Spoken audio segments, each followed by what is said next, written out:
Primero que todo, muchas gracias a los organizadores por haberme invitado y bueno, entrando en materia, el abrupcio de placenta clásicamente se ha definido como la separación o el desprendimiento prematuro de una placenta normalmente inserta.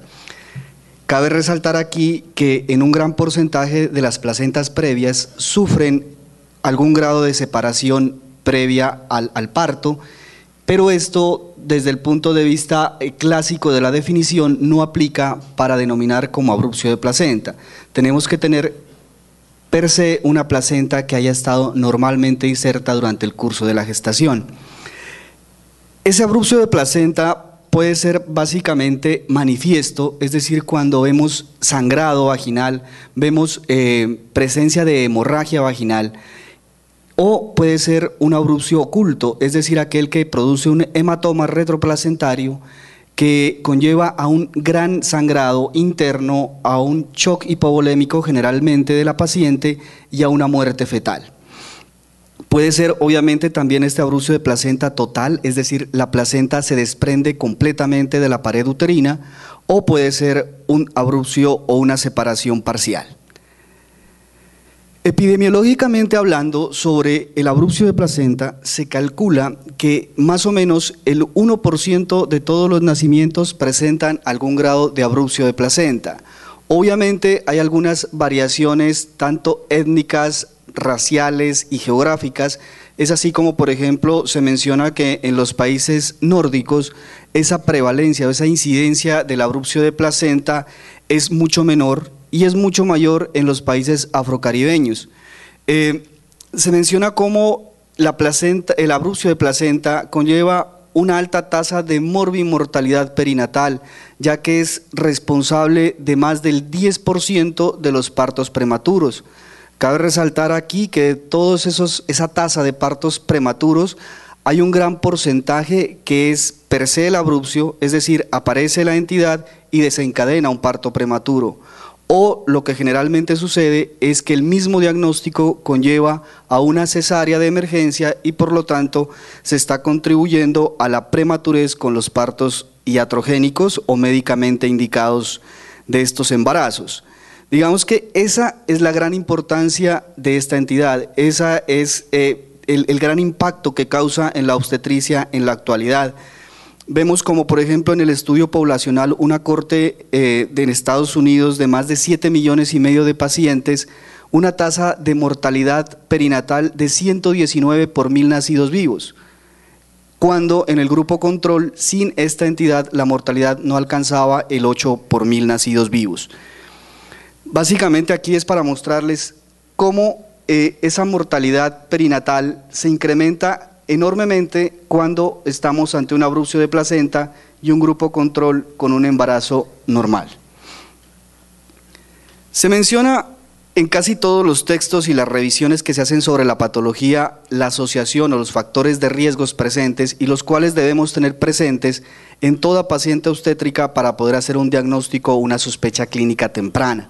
Digamos lo que se menciona aquí, que ustedes lo pueden ver, la edad materna en una relación directamente proporcional con la incidencia de abrupcio, la paridad, hay una relación directa en cuanto al número de cigarrillos que se consumen o a las dosis de cocaína utilizadas y la presencia de abrupcio de placenta. Todas las formas de hipertensión asociadas al embarazo están presentes como factores de riesgo y factores con una significancia estadística en cuanto al abrupcio de placenta hace referencia. Asimismo, la ruptura prematura de membranas, todos los trastornos de la cantidad del líquido amniótico, bien sea el polihidramnios u el oligohidramnios, están directamente relacionados con la presencia de abrupcio de placenta y últimamente hay estudios donde muestran cómo las deficiencias dietarias, más precisamente la deficiencia de ácido fólico puede estar en relación con abrupcio de placenta. Es importante aquí mencionar que aunque se dice que la ruptura de membranas conlleva abrupcio, es también importante mencionar que las pacientes que tienen un abrupcio de placenta presentan una actividad más alta de proteasas, por lo tanto el riesgo de ruptura en estas pacientes es mayor. Y mencionar que el mayor factor de riesgo para un abrupcio de placenta es haberlo presentado en un embarazo previo. En cuanto a la fisiopatología del abrupcio, no es claro hasta el momento qué es lo que pasa o qué es lo que conlleva a presentar esta entidad. Lo que sí se sabe es que hay una hemorragia en la interfase deciduo-placentaria, es decir, hay un episodio agudo de vasoespasmo de pequeños vasos a nivel decidual que va a llevar a un proceso de trombosis y una hemorragia venosa que va a hacer que se acumule ese coágulo o ese hematoma en cualquier lado o cara placentaria. Y eso obviamente va a llevar a un círculo vicioso, más sangrado, consumo de factores de la coagulación y lo que finalmente lleva a nuestras pacientes a presentar una CID. En los procesos agudos, como en los abrupcios secundarios al trauma, sobre todo los secundarios a accidentes automovilísticos, se menciona la presencia de fuerzas de cizallamiento que van a llevar al abrupcio de placenta. Esto aplica también para las descompresiones súbitas uterinas, como son la ruptura prematura de membranas y como es la descompresión que existe después del nacimiento del primer gemelo. Esto es lo que conocíamos y siempre habíamos relacionado al abrupcio de placenta como una entidad aguda. ¿Qué es lo que hemos aprendido en los últimos años? Que en la gran mayoría de los casos no es un proceso agudo y más bien es una entidad crónica que viene desde las primeras semanas de gestación y que el sangrado, el dolor, la inestabilidad materna y la muerte fetal simplemente son el punto final de un proceso que se inició en el primer trimestre de la gestación. En ese escenario se ha buscado marcadores para hacer más factible o más posible el diagnóstico y la estadificación de pacientes como de alto riesgo para tener un abrupcio. Se han propuesto marcadores bioquímicos, se han propuesto marcadores ecográficos y se han hecho estudios sobre la relación entre sangrado vaginal o sangrado uterino temprano en la gestación y el riesgo posterior de tener abrupcio.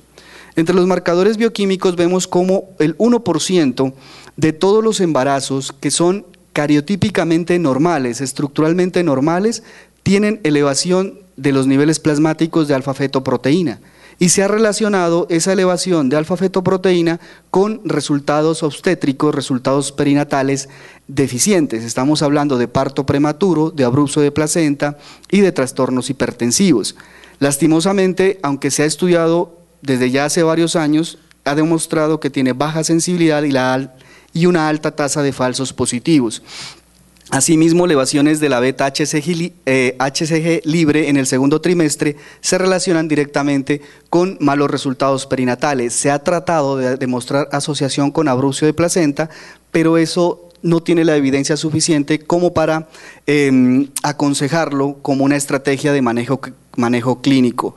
Quizás lo más relevante de la parte de los marcadores bioquímicos son los bajos niveles de proteína plasmática, la cual se encuentra disminuida debajo del percentil 5 y tiene una fuerte asociación. Se menciona que hasta una tercera parte de estas pacientes terminarán haciendo un abrupcio en la gestación. En cuanto a los marcadores ecográficos, vemos cómo se ha estudiado y ya lo tenemos, digamos, bastante claro, que el Doppler de arterias uterinas es un indicador de mala placentación o de mal funcionamiento de esa placenta. Entonces, un IP elevado en la semana 11-14 y una persistencia del notch en el segundo trimestre en la ecografía de 20-24 semanas podrían estar relacionados con abrupcio de placenta. Igualmente, para que sea una recomendación clínica y una estrategia de vigilancia de pacientes con antecedente de abrupcio, se necesitan más estudios para medir sobre todo la costo-efectividad del procedimiento. Y como les mencionaba, básicamente se ha demostrado cómo las pacientes que tienen algún tipo de sangrado, llámese una amenaza de aborto, cualquier episodio de sangrado vaginal en el primer trimestre del embarazo va a estar directamente relacionado con malos resultados perinatales y entre ellos quizás el de mayor preponderancia, el abrupcio de placenta. Este estudio, que se publica en el año 2006, toma una gran cohorte de los Estados Unidos, son más de 55,000 pacientes del proyecto perinatal colaborativo y básicamente lo que ellos quieren es estadificar el riesgo y poder medir la posibilidad de que una paciente termine haciendo un abrupcio de placenta. ¿Por qué? Porque, como vimos al inicio de la charla, sigue siendo un evento catastrófico, sigue siendo una entidad de alto impacto en la morbilidad materna y en la mortalidad perinatal, pero desafortunadamente no tenemos las herramientas para hacer una predicción del evento en la actualidad. Por eso nace este estudio. Básicamente ellos categorizan todas las pacientes que hayan presentado hemorragia en el primer trimestre y las relacionan con los hallazgos histopatológicos placentarios. De las más de 55.000 pacientes del estudio son elegibles 46.364. Ellos ven cómo las pacientes que tienen sangrado genital usualmente son de raza afroamericana, usualmente ven una relación directamente proporcional entre sangrado, multiparidad y edad materna avanzada, y ven cómo ese riesgo de abrupción en las pacientes que han tenido episodios de sangrado temprano en el embarazo puede llegar hasta ser de un 3%, cuando en la población general no sobrepasa el 1%. Dividen las lesiones histológicas placentarias en agudas y crónicas. Agudas, aquellas con necrosis decidual, con infiltración de linfocitos, de neutrófilos, perdón, y las lesiones crónicas con procesos de infarto y de infiltración de macrófagos, y muestran cómo la relación, cuando se ven lesiones crónicas en la placenta, están en relación con las pacientes que terminan haciendo abrupcio. Es decir, ¿cuál es como la gran enseñanza, el gran aporte de este estudio? Toda paciente con sangrado temprano en el embarazo hay que seguirla, hay que hacer una vigilancia estrecha, porque esa paciente seguramente no va a tener resultados perinatales óptimos y va a tener una gran posibilidad de terminar haciendo un abrupcio. En cuanto a la presentación clínica del abrupcio, pues básicamente lo que hemos aprendido: el dolor intenso, la presencia del sangrado. Lo que se ha visto es que puede haber cuadros severos de la enfermedad sin los síntomas clásicos descritos, que la cantidad del sangrado no está en relación con el grado del abrupcio. Digamos que es el abrupcio oculto, el que no tiene sangrado vaginal, quizás el que tiene mayor tasa de letalidad, sobre todo de mortalidad perinatal, de presencias de óbito. Generalmente pueden debutar las pacientes con dolor de espalda cuando la ubicación placentaria es posterior. Tener presente que la monitoría fetal es la mejor herramienta para poder hacer el seguimiento de estos fetos, como el abrupcio se acompaña de desaceleraciones tardías, de patrones sinusoidales en la monitoría, y esto nos debe poner en alerta para un parto expedito o un parto precoz, y estudiar muy bien las pacientes que consultan por un parto pretérmino en el cual no tenemos causa evidente. Puede ser el primer síntoma o el primer signo de un abrupcio de placenta. El diagnóstico claramente es clínico, pero la ecografía nos puede dar alguna ayuda, nos puede dar algunas luces sobre el diagnóstico del abrupcio de placenta. El doctor Neiber categoriza que entre más tiempo transcurra desde que se inicia el proceso al examen ecográfico, pueden ser diferentes las imágenes que se ven. Es así como en el momento agudo las imágenes pueden ser hiperecoicas o isoecoicas. Después de una semana esa imagen se va tornando hipoecoica y sonolucente, y después de 2 semanas lo que se puede observar es un engrosamiento heterogéneo placentario que puede alcanzar más de 5 centímetros. Los criterios ecográficos mencionados en la revisión del 2006 mencionan que puede haber colecciones preplacentarias, los movimientos tipo gelatina que uno ve con la actividad fetal, el hematoma marginal, el hematoma subcoriónico y un hematoma intramniótico. Aquí quería mostrarles una imagen de una placenta normal. Vemos esta imagen hipoecoica que muchas veces se puede confundir con la fase inicial de un abrupcio de placenta. Y aquí claramente vemos una placenta que se está desprendiendo con una gran colección hemática en su cara posterior. ¿Cuál es el manejo? El manejo es, digamos, todavía un desafío para los clínicos, y lo que nosotros hemos tratado de estandarizar es en qué momento se presenta el abrupcio, a qué edad gestacional y cuál es la presentación del cuadro. Digamos que esos son los pilares sobre los cuales se basa el manejo actual. Todo el manejo que se ha hecho y que se hace en estos cuadros viene de estudios observacionales, y esa es la gran deficiencia que tenemos en el conocimiento estricto de esta patología. Obviamente, cuando uno sospecha un abrupcio, es una paciente que tiene que ser referida a un sitio de tercer nivel, donde tanto el ginecólogo como el perinatólogo tengan el acompañamiento de diversas especialidades como anestesiólogo, intensivista, nefrólogo. Ya sabemos que a nivel materno la CID, la insuficiencia renal aguda, secundaria a la necrosis tubular aguda, se pueden presentar, de hecho se presentan y conllevan una alta tasa de mortalidad. El alto riesgo de shock hipovolémico y la necesidad de transfusiones masivas en este tipo de pacientes. ¿Qué hay en cuanto a la tocolisis? Digamos que la tocolisis ha sido probada, lastimosamente los estudios que yo les traigo acá, que son dos, son estudios de hace más de 20 años, no hay estudios recientes que hayan validado la tocolisis en el abrupcio de placenta con actividad uterina.